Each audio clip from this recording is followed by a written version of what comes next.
చెప్పాలంటే ఊహాజనితమైనటువంటి ఒక కథని సృష్టించి, ఒక పాత్రలు సృష్టించి, ఆ పాత్రలకు అనుగుణంగా స్క్రీన్ ప్లే తయారు చేసి, దానికి అనుగుణంగా కేసులు కడుతున్నటువంటి పరిస్థితి మాత్రమే ఇక్కడ కనబడుతోంది.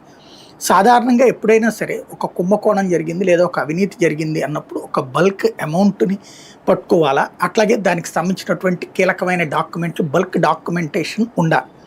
ఇక్కడ ఇందులో వీళ్ళే చెప్తున్నటువంటి దాంట్లో డబ్బులు ఏమీ దొరకల. ఒక్క రూపాయి కూడా డబ్బులు దొరకల.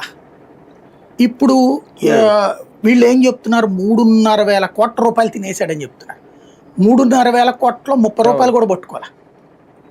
రేపు మాపై ఏమన్నా ఒక 5 కోట్లు 10 కోట్లు చూపెడతారేమో, అది ప్రయోజనం లేదు. 100 కోట్ల రూపాయలు క్యాష్ తీసుకెళ్లారని ఒక పక్కన చెప్తున్నారు.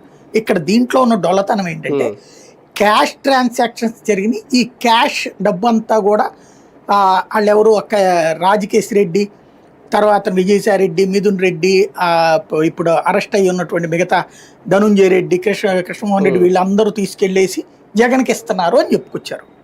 చెప్పి మళ్ళీ కేసులో విచిత్రమైనటువంటి ట్విస్ట్లు ఏంటంటే రాజకేశ్ రెడ్డి వ్యాపారాలు ఇదే డబ్బులతో అంట, గోవిందప్ప బాలాజీ వ్యాపారాలు ఇదే డబ్బులతోనంట. పోనీ వాళ్ళు వ్యాపారాలు కొత్తగా పెట్టారా? దశాబ్దాల తరబడి నడుస్తున్నాయి. అట్లాగే మిథున్ రెడ్డి వాళ్ళ వ్యాపారాలు కొత్తగా పెట్టారా? దశాబ్దాల తరబడి నడుస్తున్నాయి.